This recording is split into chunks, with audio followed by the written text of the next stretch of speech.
మరో breaking news చూద్దాం. Africa ఖండంలోని మాలిలో ఉద్రిక్త పరిస్థితులు నెలకొన్నాయి. మాలిలోని డైమండ్ సిమెంట్ ఫ్యాక్టరీపై జూలై 1న ఉగ్రవాదులు దాడులు చేశారు. ఈ దాడుల తర్వాత 3 భారతీయులు ఓ చైనా వ్యక్తిని కిడ్నాప్ చేశారు. ఈ దారుణానికి పాల్పడింది అల్ ఖైదా అనుబంధ సంస్థ JNIM అని తేలింది. కిడ్నాప్ అయిన భారతీయుల్లో 2 తెలుగు వాళ్ళు కూడా ఉన్నారు. ఒకరు అమరలింగేశ్వరరావు కాగా ఇంకొకరిని వెంకటరమణగా గుర్తించారు.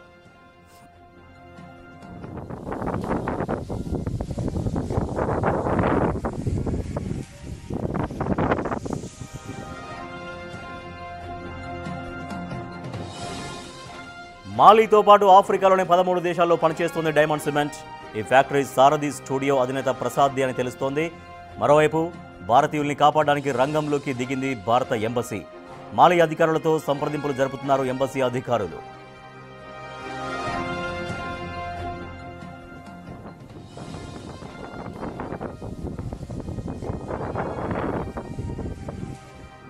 రెండు రోజుల క్రితం JNIM స్థావరాలపై దాడులు చేసింది మాలీ సైన్యం. దాదాపు 80 మంది JNIM ఉగ్రవాదుల్ని మట్టుబెట్టింది సైన్యం.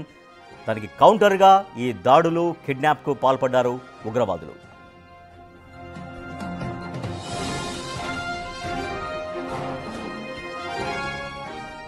ఆఫ్రికా ఖండంలోని మాలీలో ఉద్రిక్త పరిస్థితులు నెలకొన్నాయి. మాలీలోని డైమండ్ సిమెంట్ ఫ్యాక్టరీపై జూలై 1న ఉగ్రవాదులు దాడులు చేశారు. ఈ దాడుల తర్వాత 3 భారతీయులని ఓ చైనా వ్యక్తిని కిడ్నాప్ చేశారు. ఈ దారుణానికి పాల్పడింది అల్ ఖైదా అనుబంధ సంస్థ JNIM అని తేలింది. కిడ్నాప్ అయిన భారతీయుల్లో 2 తెలుగు వాళ్ళు ఉన్నారు. ఒకరు అమరలింగేశ్వరరావు కాగా ఇంకొకరిని వెంకటరమణగా గుర్తించారు. మాలీతో పాటు ఆఫ్రికాలోని 13 దేశాల్లో పనిచేస్తోంది డైమండ్ సిమెంట్. ఈ ఫ్యాక్టరీ సారథి స్టూడియో అధినేత ప్రసాద్ అని తెలుస్తోంది. మరోవైపు భారతీయుల్ని కాపాడడానికి రంగంలోకి దిగింది భారత ఎంబసీ. మాలీ అధికారులతో సంప్రదింపులు జరుపుతున్నారు ఎంబసీ అధికారులు.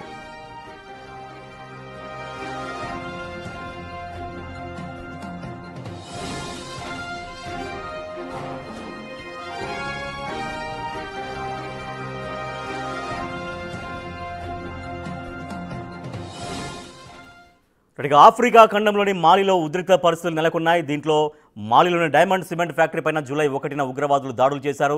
దాడులు చేయడమే కాకుండా కిడ్నాప్ చేశారు. దీంట్లో 3 భారతీయులు, దీంట్లో 2 తెలుగు వాళ్ళు ఉన్నారు. సో వాళ్ళని కాపాడడం కోసం భారత ఎంబసీ రంగంలోకి దిగింది. మా ఎగ్జిక్యూటివ్ ఎడిటర్ అశోక్ మరింత సమాచారం సార్. అశోక్, ఈ దాడులు ఎప్పుడు జరిగినాయి, ఈ కిడ్నాప్స్ ఎప్పుడు జరిగినట్టుగా చెప్తున్నారు. సో ఇప్పుడు వాళ్ళ ఉగ్రవాదుల చెరలో ఉన్నటువంటి భారతీయుల్ని, తెలుగు వాళ్ళని రక్షించే ప్రయత్నాలు భారత ఎంబసీ ఎట్లా కొనసాగిస్తోంది? వాస్తవానికి కొంత ఆలస్యంగానే వెలుగులోకి వచ్చింది. 2 తెలుగు వాళ్ళు కిడ్నాప్ అయిన వ్యవహారం కంపెనీ యాజమాన్యం కూడా రహస్యంగానే వచ్చింది. సో ఇవాళ దాని గురించి ఓవరాల్గా ఇండియన్ మీడియా కావచ్చు, రీజనల్ మీడియా కావచ్చు, దీనిలో ఇష్యూ అనేది ఫోకస్ అవుతుంది. వాస్తవానికి వీళ్ళు జూలై 1వ తేదీన వెస్ట్ ఆఫ్రికాలో ఉన్న ఈ మాలీ కంట్రీ కాయేస్లో ఈ డైమండ్ సిమెంట్ ఫ్యాక్టరీ ఉంది. ఆ సిమెంట్ ఫ్యాక్టరీ కూడా మన తెలుగు వాళ్ళకి సంబంధించింది. మన హైదరాబాద్లో అత్యంత పాపులర్ అయిన, హైదరాబాద్లో మొట్టమొదటి స్టూడియో అయిన సారథి స్టూడియోస్ యజమాని ఎవరైతే ఉన్నారో MVSR ప్రసాద్, ఆ ప్రసాద్కి సంబంధించిన ప్రసాదిత్య గ్రూపుకు సంబంధించిన ఈ డైమండ్ సిమెంట్ కంపెనీ మాలీతో పాటు మొత్తం 13 దేశాల్లో వీళ్ళు సిమెంట్ బిజినెస్ చేస్తున్నారు. సిమెంట్ ఇండస్ట్రీస్ అన్నీ కూడా ఉన్నాయి. స్వయంగా కంపెనీ యజమాని ప్రసాదే ఈ సిమెంట్ కంపెనీని అన్నింటిని కూడా ఆర్గనైజ్ చేస్తున్నారు. ఇందులో సహజంగా తెలుగు వాళ్ళ కంపెనీ కాబట్టి తెలుగు వాళ్ళని ఎక్కువ మందిని ఆ కంపెనీలో ఉన్నత స్థానాల్లో పెట్టుకోవడం అనేది జరుగుతూ ఉంటుంది. ఎందుకంటే నమ్మకం ఉంటుంది, తెలిసిన వాళ్ళు బాగా పనిచేస్తారు అన్న ఉద్దేశంతో, మన వాళ్ళు ఉండాలన్న ఉద్దేశంతో తెలుగు వాళ్ళని ఏరుకోరి తీసుకెళ్ళి ఆ కంపెనీ యజమానులు అక్కడ పెడుతూ ఉంటారు. అందులో భాగంగానే ఇప్పుడు అమరలింగేశ్వరరావు అండ్ వెంకటరమణ వీళ్ళిద్దరూ కూడా ఆ సిమెంట్ కంపెనీలో పనిచేయడానికి వెళ్ళారు. సో వీళ్ళిద్దరూ డ్యూటీలో ఉండగానే ఉగ్రవాదులు జూలై 1వ తేదీ ఈ కయోస్ ప్రాంతంలో ఉన్న, కయోస్ అనేది సిటీ పేరు. సో ఇది మాలీ కంట్రీలో ఉన్న కయోస్ అనేది, ఆ చుట్టుపక్కల అనేక సిమెంట్ కంపెనీలు ఉన్నాయి. ఇక్కడే డైమండ్ సిమెంట్ ఫ్యాక్టరీ అనేది చాలా పెద్ద కంపెనీ. చాలా ఏళ్ల నుంచి కూడా ఈ కంపెనీ నడుస్తోంది. ఇందులో 1వ తేదీ మధ్యాహ్నం సమయంలో ఉగ్రవాదులు పెద్ద ఎత్తున సిమెంట్ కంపెనీ పైన అటాక్ చేశారు. ఒకసారి విజువల్స్ కూడా మీరు స్క్రీన్ పైన చూడవచ్చు. ఒకసారి ఫైరింగ్ చేశారు. ఫైరింగ్ చేయడంతో పాటు కంపెనీ ఆవరణలో ఉన్న అనేక ప్రొక్లైనర్లని వాళ్ళంతా తగలబెట్టారు. సిమెంట్ కంపెనీకి నిప్పు పెట్టారు. ఒక విధంగా సిమెంట్ కంపెనీ ప్రతినిధులు ఎదురుదాడి చేశారా లేదా అన్నది తెలియదు. ఈ క్రమంలోనే ఉగ్రవాదులు ఒక్కసారిగా విరుచుకుపడటం, అందులో పెద్ద ఎత్తున కంపెనీకి నష్టం చేకూర్చి మొత్తం పనిచేస్తున్న నలుగురు సిబ్బందిని కిడ్నాప్ చేసి వాళ్ళ వాహనంలో తీసుకుని వెళ్ళిపోయారు. అందులో 2 తెలుగు వాళ్ళు ఉన్నారు, ఒకరు చైనీయులు ఉన్నారు, ఇంకొక వ్యక్తి ముంబైకి సంబంధించిన వ్యక్తి అని తెలుస్తోంది.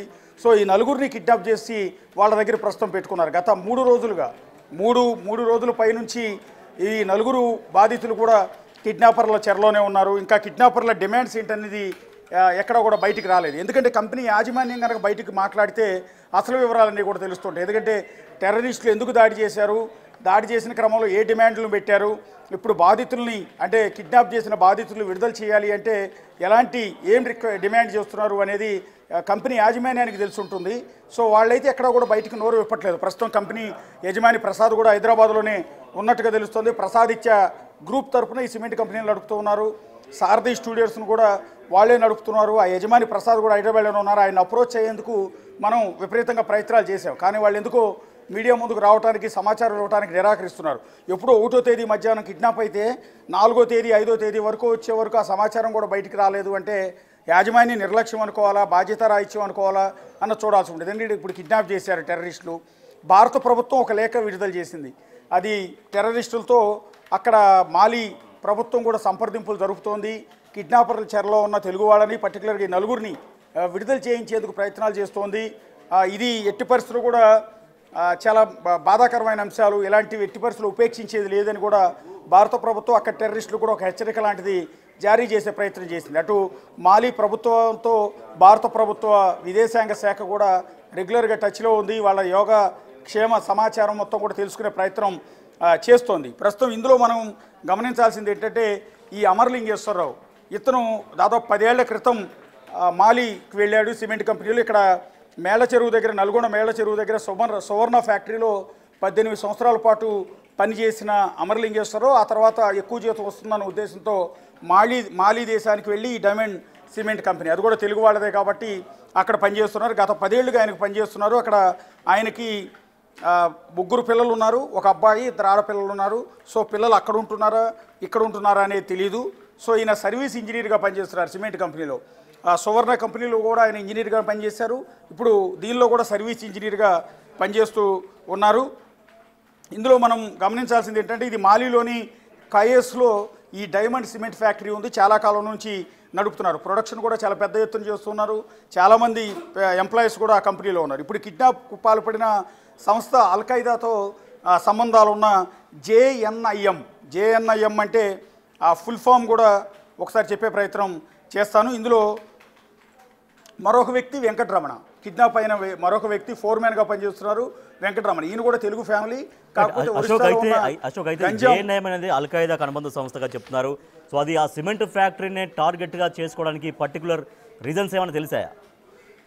బేసిక్గా ఇందులో పర్టికులర్గా రీజన్స్ అంటూ ఏముండవు. బేసిక్గా టెర్రర్ గ్రూపులన్నీ కూడా ఈ విధంగా విదేశీయులకు సంబంధించిన కంపెనీలు పైన దాడులు చేయటం అనేది రెగ్యులర్గా జరిగేది. ఎందుకు అంటే అక్కడ అనేక తీవ్రవాద సంస్థలు ఉంటాయి, ఒక్కటి కాదు.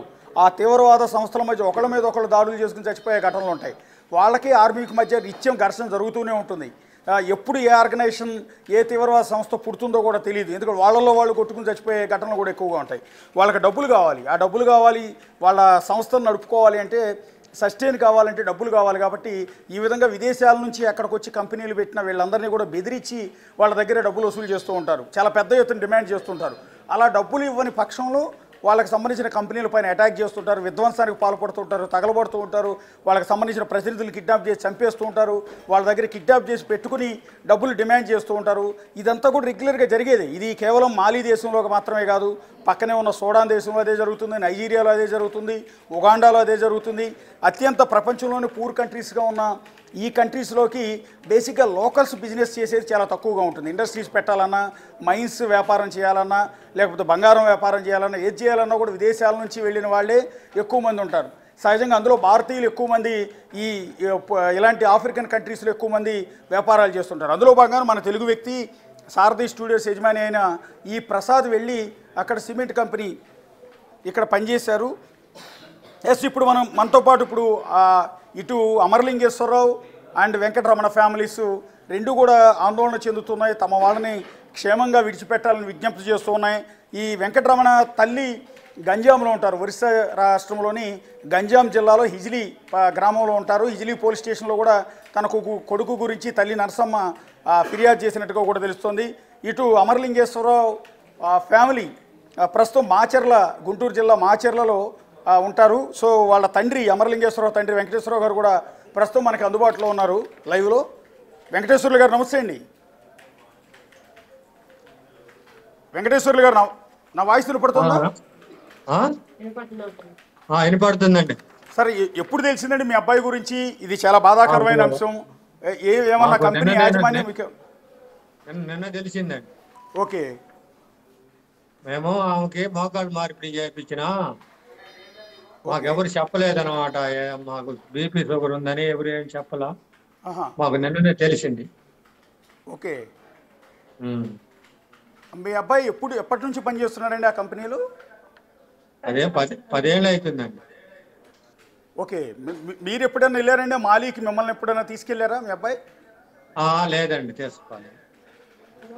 ఓకే. రీసెంట్గా ఎప్పుడన్నా వచ్చారండి మీ అబ్బాయి ఇక్కడికి? మాగా ప్రతి సంవత్సరం వచ్చిపోతూనే ఉన్నాడు. ఓకే. అంటే మీ ఇద్దరు మనవరాళ్ళు, ఒక మనవడు, అంటే ముగ్గురు పిల్లలని చెప్తూ ఉన్నారు. పిల్లలు ఇక్కడే ఉంటున్నారండి, మాలీలోనే ఉంటున్నారా? ఏం లేదండి, మాలీలో ఏం లేదు, మన మిర్యాలగూడలో ఉంటుంది. మిర్యాలగూడ అంటే మీ కోడలు మిర్యాలగూడ? మరి మా కోడల్ది తెలంగాణలే, నా చెల్లెల కూతురు. ఓకే. మిర్యాలగూడ. ఓకే. పిల్లలు ఇక్కడే చదువుకుంటున్నారండి? పిల్లలు ఇక్కడే చదువుకుంటున్నారు. ఓకే. 1వ తేదీ కిడ్నాప్ అయ్యారు టెర్రరిస్టులు. మీ అబ్బాయిని కిడ్నాప్ చేసి పట్టుకెళ్ళినట్టుగా తెలుస్తోంది. నిన్నటి వరకు వీళ్ళు సమాచారం ఇవ్వకపోవటం కొంత బాధాకరమైన అంశమే కదా? బాధ అయినా మరి మాకు ఎవరు చెప్పలేదులేండి. ఎందుకంటే మోకాళ్ళు మార్పిడి చేయించడం, పెద్దోళ్ళమైన ఏదైనా ప్రమాదం జరుగుద్దని మాకు ఎవరు చెప్పలేదు. నేను బయటికి కూడా రావట్లేదు ఏంటో కొంట. ఓకే. మీ అబ్బాయి మరి ఇప్పటికీ కూడా టెర్రరిస్టుల దగ్గరే ఉన్నాడు. సో ఆయన క్షేమంగా విడిచిపెట్టాలని అందరూ కూడా కోరుకుంటున్నారు. భారత ప్రభుత్వం కూడా సంప్రదింపులు చేస్తోంది. మీరేమైనా అప్పీల్ చేసుకుంటారా? మేము మా పిల్లగాడి గురించి తెలుసుకుంటాం. మరి మాకేం తెలియదు కానీ అప్పీల్ చేయటం అన్నట్టు. అంటే ఇక్కడ మంత్రి మీకు గుంటూరు జిల్లాలో ఆయన కేంద్ర మంత్రి పెమ్మసాని చంద్రశేఖర్ గారు ఉన్నారు. ఇక్కడ హైదరాబాద్లో కిషన్ రెడ్డి గారు ఉన్నారు. వీళ్ళని ఏమైనా కలిసే ప్రయత్నం చేస్తున్నారండి? నాకు సాధ్యమైనంత వరకు తెలియదండి. మరి చేతనే ఉన్నారో మా పిల్లలు, నాకైతే తెలియదు. ఓకే. ఇప్పుడు అమరలింగేశ్వరరావు ఒక్క కొడుకేనండి? ఇంకా పిల్లలు ఉన్నారా మీకు? ఒక కొడుకు, 2 అమ్మాయిలండి. ఓకే. మరి ఇప్పుడు కేంద్ర మంత్రి దగ్గరికి ఏమైనా వెళ్ళే ప్రయత్నం చేస్తారా? ఎవరండి, నేను ఎవరు వదిలిపెట్టి బయటికి పోవటానికి వెళ్ళలేదు. ఓకే. మోకాళ్ళు మార్పిడి చేయించి అంతా ఒక 2 నెలలు అవుతుంది. ఓకే. నేనేమో మరి ఎవరైనా మా తరపున ఎవరైనా చేస్తే చేయొచ్చు. ఓకే. ఇక్కడ ఇప్పుడు మీ కోడలు గారు మీ దగ్గర ఉన్నారండి? ఇక్కడ హైదరాబాద్లో ఉన్నారా? లేదండి, మా కోడలు గారు మిర్యాలగూడెంలో ఉంటుంది. మిర్యాలగూడెంలోనే ఉంది. ఓకే. ఒకవేళ ఇవాళ హైదరాబాద్ వెళ్తానన్నది, వెళ్ళండి ఇంకా తెలియదు నాకు. ఓకే. మరి మిమ్మల్ని ఎవరన్నా మాలీకి, అంటే మీ అబ్బాయిని కిడ్నాప్ చేసిన మాలీ దేశానికి తీసుకెళ్లే ప్రయత్నం చేస్తే వెళ్ళే ఓపిక కూడా లేనట్టుంది కదా మీకు? అంత దూరం మరి అసలుకి కార్లో పోయటమే బాగుంటుంది. అయితే ఇంకా విమానంలో మనం ఏం పోతామండి 18 గంటలు. ఇప్పుడు ఒక్కసారి మీరేమన్నా టీవీ చాలామంది చూస్తుంటుంటారు. ఆంధ్రప్రదేశ్ సీఎం చంద్రబాబు నాయుడు గారి దగ్గర కూడా ఈ సమాచారం వెళ్తుంది. తెలంగాణ సీఎం రేవంత్ రెడ్డి గారి దగ్గర కూడా వెళ్ళే అవకాశం ఉంటుంది. వాళ్ళందరికీ మీరేమైనా విజ్ఞప్తి చేసుకుంటారు ఒక తండ్రిగా? మీ అబ్బాయి కిడ్నాప్ చేశారు, మా అబ్బాయి జాగ్రత్తగా తీసుకొచ్చే ఏర్పాటు చేయరండి. మేము అంతకన్నా ఎక్కువ ఏం చేయలేము. ఓకే. నేను మాట్లాడుతుంటే చూస్తూనే ఉంటుంది కానీ నేను అంత దూరం కూడా నేను ప్రయాణం చేయలేను. అవునండి. ఒక్కసారి పక్కన మీ శ్రీమతి, అంటే మీ ఆవిడ గారు ఉన్నారండి? అదిగో ఉందండి. ఒక్కసారి ఎవరా? అదిగో. అమ్మా, ఇది ఒక తల్లిగా మీకు ఇది చాలా ఇబ్బందికరమైన అంశం. మీ బిడ్డని తీవ్రవాదులు కిడ్నాప్ చేశారు, టెర్రరిస్టులు అంటే ఎట్లా, మీకు ఎప్పుడు తెలిసింది? మీరు ఏమని కోరుకుంటారమ్మా ఈ టైంలో? ఏం లేదండి, నా కొడుకు నా ఇంటికి చల్లం పట్టే అంటే చాలు బాబు. మేము అంతకంటే ఎక్కువ ఏం కోరుకోవట్లేదు. రెగ్యులర్గా మీకు మీ అబ్బాయి అమరలింగేశ్వరరావు గారు మాట్లాడుతూ ఉంటారమ్మా ఫోన్లో? రోజు మాట్లాడుతూనే ఉంటాడండి. ఈ 4 రోజుల నుంచి ఫోన్ చేయకపోతేనే ఎందుకు ఫోన్ చేయట్లేదా అని అనుకున్నాం, కానీ ఇట్లా జరిగిందని అనుకోలే మేము. మా పిల్లలేమో మేము గుండె పగులుతామని ఎవరు చెప్పలేదు మాకు. నిన్న తెలిసిందండి మాకు. అది బజార్లో వాళ్ళు చెప్పి ఆ, అంటే మీరు మీ కోడలు గారు కూడా మీకు చెప్పలేదమ్మా? మాకాడ బాగోలేదు కండి, నాకు ఒంట్లో బాగోలేదు, బీపీ ఉంది, షుగర్ ఉంది. అక్కడికి నిన్న బీపీ 150 170కి వచ్చింది. అయ్యో, ఓకే. అట్లాంటి మనిషిని నేను, అందుకని చెప్పరండి వాళ్ళు తొందరగా. అదేనమ్మా మీ కొడుకు క్షేమంగానే వస్తాడమ్మా. భారత ప్రభుత్వం కూడా చాలా ఫాస్ట్గా స్పందిస్తోంది. విదేశాంగ శాఖ అధికారులు కూడా సంప్రదింపులు చేస్తూ ఉన్నారు. సో మీ అబ్బాయిని అయితే క్షేమంగానే తీసుకురావడానికి అన్ని రకాల ప్రయత్నాలు చేస్తున్నాయి. ఈ కంపెనీ యజమాని ఎవరైతే ఉన్నారో ప్రసాద్ గారు, వాళ్ళెవరన్నా మీతో మాట్లాడారమ్మా? ఎవరు మాట్లాడలేదండి మాతోటి. మరి కోడలతోటి ఏమన్నా మాట్లాడారేమో తెలియదు. ఓకే. మీ అబ్బాయి ఎప్పుడైనా చెప్పేవాడమ్మా, మాలి అంటే దేశం కాని దేశం వెళ్ళాడు, భాష కానీ భాష మన వాళ్ళు కూడా కాదు, ఎక్కడ ఖండాలు సముద్రాలు దాటి మీ అబ్బాయి అక్కడికి వెళ్ళి పనిచేస్తున్నాడు, అక్కడ టెర్రరిస్టులు ఇలా యాక్టివిటీ ఉంటుంది, ఇలా ప్రమాదకరంగా ఉంటుందని ఎప్పుడైనా చెప్పేవాళ్ళ మీతో? 10 సంవత్సరాలు అయింది కదా, వాడు వెళ్ళి ఏం చెప్పలేదండి మాతోటి. ఇట్లాంటి ఎదురు దెబ్బ ఎప్పుడు తినలే, ఇదే ఫస్ట్ టైం. కంపెనీలో పని అది ఎట్లా ఉందని ఏమన్నా చెప్పేవాడమ్మా? అక్కడ ఎట్లా ఉంటుంది? ఇప్పుడు మన దగ్గర ఉన్నట్టు ఉండదు కదా అక్కడ. అక్కడ కూడా బాగానే ఉంటుందని అని అన్నాడు. ఓకే. అంటే మీరు ఎప్పుడైనా చెప్పలేదా? పిల్లలు 3 పిల్లలు ఇక్కడ ఉన్నారు, చిన్నపిల్లలు, వీళ్ళని వదిలిపెట్టి నువ్వు అక్కడ మేము ఇక్కడ, మీకు కూడా ఆరోగ్యం బాగుండట్లేదు, వచ్చేసి ఇక్కడే ఏదో పని చేసుకోవచ్చు అని మీరేం చెప్పలేదు ఎప్పుడు? చెప్పామండి, ఆ పిల్లల చదువుల కోసమే మరి ఏదో కాస్త పిల్లల్ని చదివించుకుందాం చేద్దామని అనేది వెళ్ళాడండి. అందుకని అది కంపెనీ ద్వారానే వెళ్ళింది. ఇప్పుడు ఒక చిన్న ఇదమ్మా, ఇప్పుడు కంపెనీ యజమాని ప్రసాద్ గారు, ఆయన హైదరాబాద్లోనే ఉన్నారు. సో ఆయన కూడా బహుశా టీవీ చూస్తూ ఉంటే, అలాగే అక్కడ సీఎం చంద్రబాబు నాయుడు గారు ఉన్నారు, మీ దగ్గర కేంద్ర మంత్రి చంద్రశేఖర్ గారు ఉన్నారు పెమసాని, ఇక్కడ కిషన్ రెడ్డి గారు ఉన్నారు, రేవంత్ రెడ్డి గారు ఉన్నారు, వీళ్ళందరికీ ఒక తల్లిగా ఏమని రిక్వెస్ట్ చేసుకుంటారమ్మా మీరు? ఏం లేదండి, నా బిడ్డ నాకు క్షేమంగా వస్తే నాకు అంతే చాలండి అని అంత ఇంకా చేసేదే ఉంది అనేదే ఉంది. సరే, ధన్యవాదాలమ్మా. మీ బిడ్డ క్షేమంగా రావాలని మేము కూడా కోరుకుంటున్నాం. మిమ్మల్ని ఎక్కువసేపు మాట్లాడించి మిమ్మల్ని బాధ పెట్టాలనేది నా ఉద్దేశం కాదు. సో మీ అబ్బాయిని క్షేమంగా తీసుకురావటం, తీసుకొచ్చే క్రమంలో ఈ సమాచారాన్ని తీసుకెళ్ళాలి కాబట్టి మీతో మాట్లాడిస్తున్నాను. సో మీ ఆరోగ్యం జాగ్రత్తగా ఉండండి, దిగులు పడాల్సిన అవసరం లేదు. మీ అబ్బాయిని క్షేమంగానే భారత ప్రభుత్వం విడిపించి తీసుకొచ్చే ప్రయత్నాలు చేస్తోంది. సో ప్రభుత్వం అండగా ఉంది, కేంద్ర రాష్ట్ర ప్రభుత్వాలన్నీ కూడా అండగా ఉన్నాయి. మీరు ఒక తల్లిగా బాధ ఉండటం సహజం. సో మీరు అసలే ఆరోగ్యం కూడా బాగాలేదని చెప్తున్నారు. సో మీ కొడుకు వస్తాడు. సో ఎలాంటి ఆందోళన లేకుండా మీ బిడ్డని క్షేమంగా రావాలి అని మీరు కోరుకోండి, అలాగే జరుగుతుంది కూడా.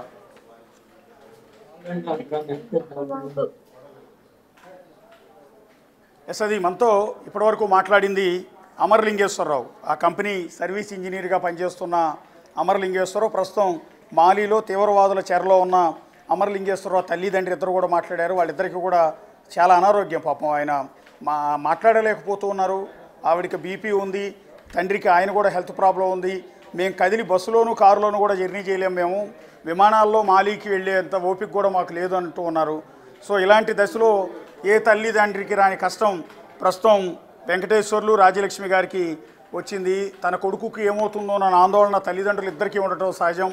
తల్లికి ఎక్కువగా ఉంటుంది, తండ్రి కాస్త ధైర్యంగా ఉంటాడు, కానీ తల్లికి మరీ ఎక్కువగా ఉంటుంది. తాను అల్లారు ముద్దుగా కని పెంచిన తన కొడుకు ఈరోజు తీవ్రవాదులు కిడ్నాప్ చేశారన్న వార్త వింటే నిజంగా ఎవరు కూడా తట్టుకోలేరు. అందుకని వాళ్ళకి తెలియకుండా గత 3 రోజుల నుంచి కొంత రహస్యంగానే ఉంచారు.